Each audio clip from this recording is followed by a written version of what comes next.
Hey, what's going on, guys? Battle Nation Zimper here, back today with another video. And today, guys, we have another lore video. Last time we focused on a civilization, this time we're focused on an individual. And before we start today's episode, I just want to thank you guys for the absolute massive support we got in the last video. I'll go ahead and throw a screenshot up of it. But we got a whole bunch of likes, a whole bunch of comments, great viewership. And again, I just want to thank you guys. You absolutely blew up that last video. So we're immediately back with another lore video. And well, last time we covered an entire civilization, the ancients, their bosses, and their entire implication within the story of Battle Nations. This time we're talking about one particular character, and I think we're starting off with probably one of the best, definitely one of the most detailed and dynamic characters within all of Battle Nations, and that is General Ashe. I'm going to go ahead and read his profile real quick. This is what it says about him.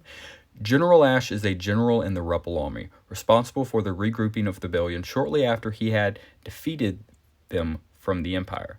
In battle, he is extremely deadly opponent and equips himself with 2 pistols and has no cooldowns or recoil times. Now, that is true, he has no recoil. He is one of the best battles of all of the rebellion, but we're getting ahead of ourselves. Let's go ahead and introduce this man. So, this is General Ashe, and to know a little bit more about him, you need to know about his 2 most important factions, the factions he fights and eventually dies for, both of them, and that is the Empire and the Rebellion. Now, I imagine most of us know what the Empire is, but I'm going to give a really brief summary of it and then a brief summary of the Rebellion. The Empire is us. We are Imperials. We have, of course, invaded. I was going to try to find a nicer word, but it's honestly just invaded. We invaded this land, and over the course of 3 emperors, we established a good foothold, basically controlling this continent. Now, there are small factions that fight against us, like, for example, the Raiders, which are basically just the nomadic people of this continent that we're fighting against, the Civil War, which is just organized crime, really, and various other different factions, but our main faction, the faction we hate the most and are most against, is without a doubt the Rebellion. The Rebellion pretty much has every single one of our units except evil, of course, or I guess you could say bad. Everything from a shock trooper all the way up to a mega tank. If we have it, the rebels have it as well, and that's because they rebelled from us. Think of it like a civil war within the Empire. We're, of course, the main side, and they're the breakaway state, or, the breakaway faction, if you will. So that's the Rebellion in short, of going against the Empire, and General Ashe is a very beautifully written character because he starts out for about 5 minutes in the Empire. He's not only an Imperial, he is the Imperial. Besides the Emperor, he is the highest ranking status soldier in the entire Empire and leads the entire army to great victory. In fact, he beats the Rebellion back so hard he has them to their HQ, dead to rights, one more victory, and he's going to completely wipe them off the map. And then he switches sides to the Rebellion. As simple as that. He pulls a 180, and it is one of the strongest, basically worst decisions the Empire ever made, because despite having them pushed back to their HQ, as soon as he flips, the entire tide of the war flips. He pushes back on the Empire and gets the rebels back into fighting shape. So, what is, I guess you could say, the mission behind Ashe, or what is Ashe's general purpose? Well, let's lead a little bit more into his biography about what he does now that we know he joins the Rebellion.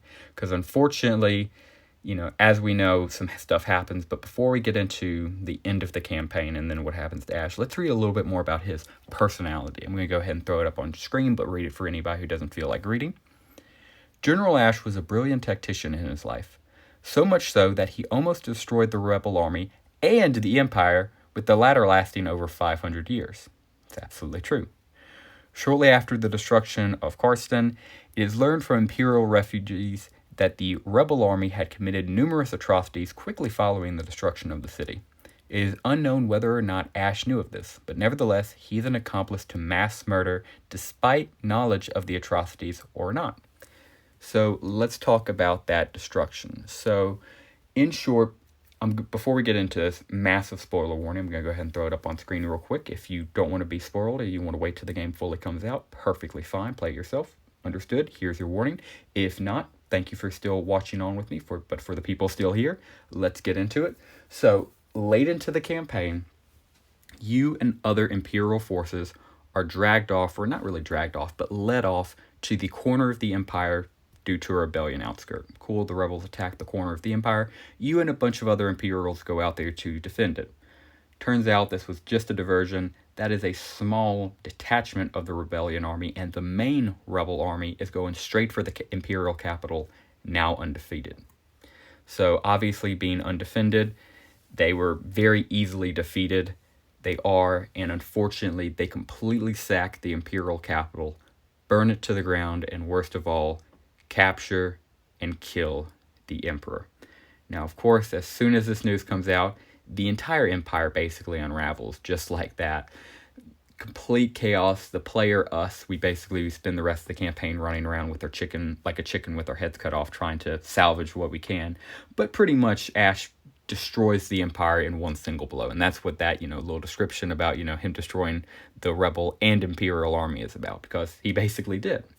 So after completely destroying the empire, very late into the game, one of the last campaign missions you do is Ashe wants to defect back to the empire. I know, crazy, right? This guy can't make up his mind. But he says he wants to. We, as the player, are hesitant, but Morgan and Ramsey, hesitant with us, decide it's worth a shot. So we go out there to get him, and as he's trying to come to us, meet us at a waypoint, he gets attacked by the rebel army. We're able to help him, get him out of there, but unfortunately we're attacked again.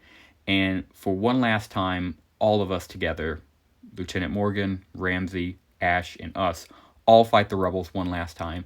We do it, we win, but unfortunately, Ashe was hit in the fire, and he gives one little last bit of warning to Morgan, which is very ominous itself, because in short, I'll throw it up on screen, but he basically says, you are not fighting what you think you are. Somebody's controlling the rebellion, and that person has all the cards. Not only that, they have people working within your camp. Ashe is talking directly to Morgan here. You have people working directly in your camp, Morgan, that believe you don't know what's going on. So he basically just tries to warn Morgan that all of this is a conspiracy against the Empire, and that somebody on the inside is pulling the strings. Basically, a sinister puppet master of sorts is controlling everything and trying to defeat the Empire. Of course, before I can say anything else, Ashe unfortunately dies in Morgan's arms, and then we just have no clue what happens. So we do have a video coming out later this week with another Battle Nations YouTuber discussing that, and they make a very good point for who they believe the Puppet Master is, so look out for that coming in later on, probably this weekend, next few days. But that ends up being the story of Ashe as soon, of course, as he dies in Morgan's arm. And then we're just left with the scattered remains of the rebellion, which is extremely unorganized after the death of the Empire, their unifying factor. They break into civil wars themselves, and of course the Empire itself is just left in complete dissolution without a leader or even a capital. And that is pretty much where General Ashe's story ends. He is the driving force, I would say, of the campaign from start to finish. Of course, you got the rebels, you got the civil wars, but again, the civil wars are basically just organized crime. The raiders are literally just nomadic people trying to fight for their homeland back, or trying to fight for some semblance of control and power. They're not professional soldiers, they're just off-skirt nomadic people.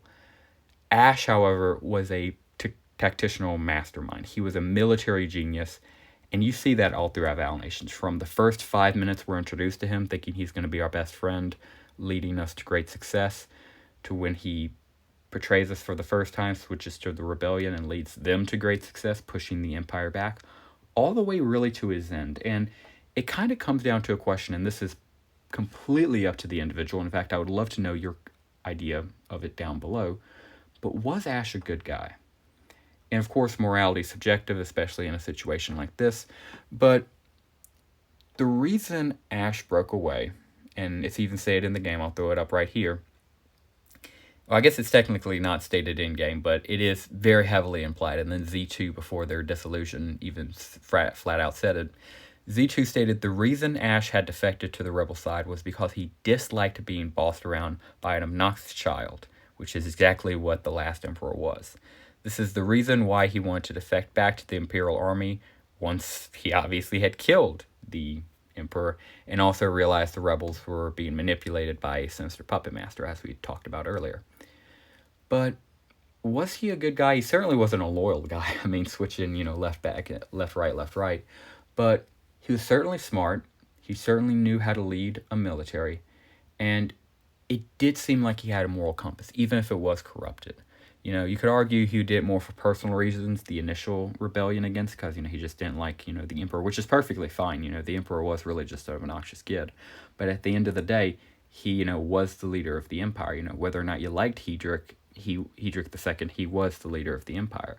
So you can question his loyalty, you can question that, but it's just a question of whether or not he's a good guy. And me personally, I think it's just like many real life wars. It's very much up in the air. I think it's very two-sided. I can see both sides. I can see him as just a misunderstood guy who just wanted some respect, and I can see him as an idiot who was manipulated into doing other people's bidding. Let me know in the comments below, though, what do you guys think?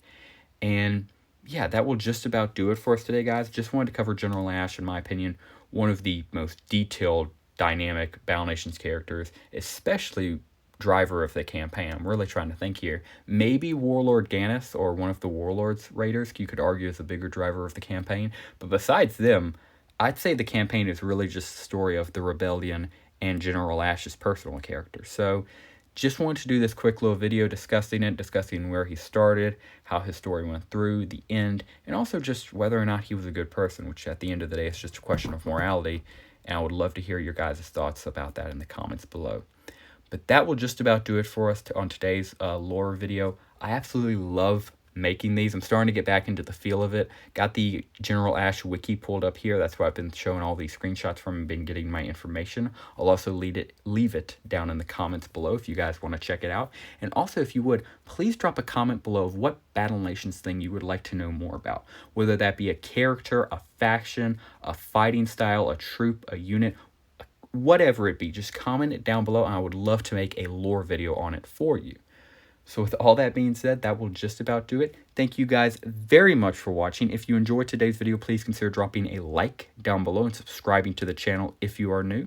If you have any questions, suggestions, or just want to talk about Battle Nations in general or talk about General Ashe, please drop a comment below as long as it's respectful and at least somewhat Battle Nations related. Anything goes, and that will do it for us today. Thank you very much for watching, and as always, have a great rest of your day.